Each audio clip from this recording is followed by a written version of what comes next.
What if I told you the person you think you are right now might just be a misunderstanding? Yeah, I know, that sounds like the start of a sci-fi movie or a late-night existential crisis. But stick with me, because this idea comes from one of the most calm, clear, and surprisingly relatable teachers out there, Swami Sarvapriyananda. Now, if you've ever stumbled onto his talks, especially the podcast Vedanta Talks from the Vedanta Society of New York, you already know this isn't your typical sit straight and meditate harder kind of vibe. Nope. This is more like, wait, why am I stressed about emails if I don't even fully understand who I am? Let's break it down. So imagine this. You're watching a movie. It's intense. Drama, action, heartbreak. You're fully into it. Then suddenly someone taps your shoulder and says, hey, it's just a screen. And in that moment, something shifts. The story is still playing, but now you know. That's basically what Swami Sarvapriyananda is doing in his talks. He's not asking you to leave your life or stop caring. He's just gently pointing out, hey, maybe there's a deeper layer here. And this idea comes from something called Advaita Vedanta, which, don't worry, is a fancy term for a very simple idea. Everything is one. Not everything is connected like a motivational poster. More like there's actually no separation at all. Yeah, let that sit for a second. Now here's where it gets interesting, and honestly kind of funny. Swami often explains this with super normal examples, like, have you ever lost your phone while holding it? Or searched for your glasses while wearing them? We laugh, right? But his point is, we might be doing the same thing with our true self. We're out here searching for peace, happiness, purpose, like it's hiding somewhere. Meanwhile, according to teachings from texts like the Upanishads and the Bhagavad Gita, what we're looking for is already us. Not near us, not around us, us. Now I know what you're thinking. Okay, that sounds deep, but also confusing. Totally fair. Because here's the twist. We usually think we're the body, the mind, the personality. I'm tired. I'm anxious. I'm successful. I'm awkward at parties. But Swami flips this completely. He asks, what if you're not the thoughts, but the awareness of the thoughts? Think about that. You don't choose every thought that pops into your head, right? Some are random, some are weird, some are like, why did I just think that? But there's something that notices all of it. That quiet observer, that he says is closer to who you really are. And honestly, that's kind of a relief. Because if you're not your anxious thoughts, then anxiety isn't your identity. It's just something passing through, like clouds in the sky. You're the sky, not the clouds. And yes, I know, sounds poetic, but also kind of practical, because suddenly life becomes a little less heavy. You still go to work, you still deal with people, you still have bills, but you're not carrying the whole universe on your shoulders anymore. You're just watching it unfold. Now here's where Swami gets even more interesting. He doesn't just throw big ideas at you and walk away. He actually walks through ancient texts like the Gaudapada Karika and explains them like you're having coffee together. No complicated jargon. No, you must be enlightened to understand this. Just calm, clear explanations. And occasionally, a little humor. Like when he points out how we chase happiness in things that never fully satisfy. New phone? Exciting for a week. New show? Binge it, then feel empty again. It's like eating snacks when you're actually thirsty. Wrong solution, right effort. So what's the right direction? According to these teachings, it's not about adding something new to your life. It's about recognizing what's already there. That awareness, that stillness, that sense of I exist. Not I am this or I am that. Just I am. And here's the cool part. This isn't about becoming someone else. It's about realizing you've been okay all along, just underneath all the noise. Now, does that mean you'll suddenly become super calm and never get annoyed again? Let's be real. No, you'll still get irritated when your Wi-Fi stops working. You'll still overthink text sometimes, but there's a subtle shift, a little space between you and the chaos. And that space, that's freedom, not the dramatic movie-style freedom. Just quiet, steady peace, the kind that doesn't depend on everything going perfectly. And honestly, in today's world, that's kind of a superpower. So next time you feel overwhelmed, try this. Pause for a second, notice your thoughts, and then ask yourself, who is noticing this? Don't overthink it. Just sit with the question. Because according to Swami Sarvapriyananda, that question alone can start changing everything. And who knows, Maybe the peace you've been looking for isn't something you need to find. Maybe it's something you just need to notice. And here's where it gets even more interesting. Because once you start noticing that observer inside you, the one quietly watching your thoughts, you can't really unsee it. It's like discovering there's background music playing in a cafe. At first, you don't notice it at all. Then suddenly, boom, you hear it, and now it's always there. That's what these teachings from Vedanta Talks do. They don't give you something new. They reveal something that was already running in the background your whole life. Now let's talk about something we all deal with, stress.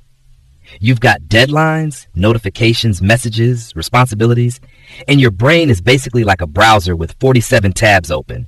And somehow one of those tabs is playing music, but you can't find which one. That's modern life. But Swami's approach is surprisingly simple. He doesn't say, eliminate all stress. That would be unrealistic. Instead, he asks, who is stressed? At first, that sounds like a trick question. But think about it. Stress is a feeling. It comes, it stays for a bit, and then it goes. But you, the one noticing it, are still there before, during, and after. So can something that comes and goes really define who you are? It's like saying, I am the weather. Sunny one day, rainy the next. Doesn't make sense, right? You're not the weather, you're the sky. And this idea shows up again and again in texts like the Upanishads, where they basically say, you are not limited, not broken, not incomplete. You just think you are, because you've been identifying with temporary things. Your job, your status, your past, even your thoughts. And here's a funny example Swami sometimes uses. Imagine you're dreaming. In the dream, everything feels real. You're running, talking, maybe even panicking. But the moment you wake up, you realize none of it actually touched you. Now here's the big question. What if waking life has a similar layer to it? Not that it's fake like a dream, but that we're misinterpreting it. We're taking everything too personally. Traffic jam? My day is ruined. Someone didn't reply? They must hate me. Wi-Fi slow? This is unacceptable. Okay, that one still hurts. But what if these are just events happening in awareness, not attacks on who you are? Suddenly, life feels a bit lighter. You still care. You still act. But you're not constantly reacting like everything is a threat. And that's where Swami's clarity really stands out. Because he doesn't ask you to believe anything blindly. He keeps saying, check your own experience. Look at your thoughts. Observe your emotions. Notice that everything you experience is constantly changing. Except one thing. The fact that you are aware. That part never changes. And according to Advaita Vedanta, that awareness isn't just yours. It's the same in everyone. Which means, at the deepest level, there's no real separation between people. Yeah, that's a big one. Because if that's true, then all the divisions we take so seriously, status, identity, comparison, start to lose their grip. It's like waves in the ocean arguing about who's better. One says I'm bigger, another says I'm faster, but they're both just water. Same essence, different shapes. And honestly, that perspective can change how you see everything. Your relationships become less about winning and more about understanding. Your failures feel less like the end of the world and more like temporary ripples. Even success becomes lighter, not something you desperately cling to, just something you experience. And here's the best part. It doesn't require you to go live in a cave or give up your normal life. You can explore all of this while doing your regular routine. Commuting, working, scrolling. Yes, even that. Because the point isn't to escape life. It's to understand it, and maybe even enjoy it more. So the next time you're listening to Swami Sarvapriyananda speak, don't just treat it like information. Treat it like a mirror. Because every idea he shares is pointing back to you. Not the version of you shaped by opinions, labels, or expectations, but the quiet, like steady presence underneath all of that. And once you start seeing that, even for a moment, you realize something kind of amazing. You were never really lost. You were just looking in the wrong direction. And just when you think you've got it, that's when things get even more interesting. Because this understanding, it's not like learning how to ride a bike or memorize a formula. It's not something you achieve once and then you're done forever. It's more like remembering something again and again. You'll have moments where everything feels clear. You're calm, centered, not overthinking. Life feels okay. And then suddenly, bam, you're annoyed at something small. overanalyzing a message, wondering why someone used a period instead of an exclamation mark. Don't lie, we've all been there. And in that moment, it feels like you've lost the understanding. But here's the twist. According to Swami Sarvapriyananda, you haven't lost anything. You've just shifted your attention. That awareness we talked about, it doesn't come and go. Only your focus does. It's like the sun behind clouds. The clouds move, the sun doesn't. So even in your most stressed, confused, or emotional moments, that calm, steady presence is still there. You just don't notice it. And honestly, that's kind of comforting, because it means you don't have to fix yourself to be okay. You just have to see clearly. Now let's talk about something that sounds simple, but is actually huge. Happiness. We spend so much time chasing it. I'll be happy when I get that job. I'll be happy when I move to a better place. I'll be happy when things finally calm down. But have you noticed? The goalpost keeps moving. You reach one thing, and then there's another. It's like playing a game where the finish line keeps shifting forward. And this is something Swami explains so beautifully in the Vedanta Talks. He says, what if happiness isn't something you get, but something that's revealed when the mind becomes quiet? Think about moments when you felt genuinely peaceful. Maybe sitting by yourself after a long day, or watching a sunset, or even just taking a deep breath when everything pauses for a second. In those moments, nothing new was added to you. No achievement, no reward, just less noise. And what remained? A natural sense of ease. That's why these teachings don't focus on collecting more experiences. They focus on understanding the experiencer. And yes, that sounds deep, but let's make it simple. Imagine you're wearing headphones all day, playing loud music. You might forget what silence feels like. But the moment you take them off, you don't create silence. It was already there. You just removed what was covering it. That's the idea. Now here's where it gets even more practical. Because this isn't just about big philosophical questions like, who am I? It actually affects your daily life in small, real ways. Like how you deal with failure. Normally, failure feels personal. I failed, so I'm not good enough. But if you're not defined by every passing experience, then failure becomes just that, an experience. Something that happened, not something that defines you. Same with success. Instead of clinging to it or fearing losing it, you can enjoy it without turning it into your identity. And that creates a kind of balance. You're not constantly swinging between, I'm amazing and I'm terrible. You're just steady. And let's be honest, that's rare. Now, one of the most fascinating parts of Swami's teachings comes from texts like the Gaudapada Karika, where the idea goes even deeper. It suggests that reality, as we experience it, isn't exactly what it seems. Not in a scary way. More like our interpretation is limited. We see things through our thoughts, memories, and assumptions. So what we think is reality is actually filtered. Kind of like watching everything through tinted glasses and forgetting you're wearing them. And once you realize that, you become a little less rigid, a little more open, a little less reactive, because you're not 100% convinced that your first interpretation is the absolute truth. And that alone can improve relationships, decisions, and even your own mental peace. Now here's something I love about Swami Sarvapriyananda. He doesn't rush you. He doesn't say, you must understand everything right now. He knows this takes time, reflection, curiosity, sometimes even confusion. And that's okay, because every time you question your assumptions, every time you pause and observe your thoughts, every time you remember that you are the awareness behind it all, you're already moving in the right direction. No pressure, no race, just a gradual shift. So next time you find yourself caught in overthinking or reacting instantly or feeling overwhelmed, try something simple. Pause, take a breath, and ask, what's actually happening right now? Not the story in your head, not the interpretation, just the raw experience. And then notice, you're the one aware of it, that quiet observer again, always there, never stressed, never in a hurry. And maybe, just maybe, that's the most stable part of you. The part that doesn't need fixing, doesn't need improving, doesn't need validation, just recognition. And once you start recognizing that, life doesn't suddenly become perfect, but it does become lighter, clearer, a little less dramatic, and a lot more peaceful. So the next time you hit play on a talk from Vedanta Talks, don't just listen for answers. Listen for what it's pointing you back to. Because the biggest discovery in all of this isn't somewhere out there. It's the one thing that's been with you in every moment of your life, quietly waiting to be noticed. Even after hearing all this, even after understanding it, agreeing with it, maybe even feeling it deeply, your mind will still pull you back into the old pattern. It's sneaky like that. One moment you're like, wow, I'm not my thoughts.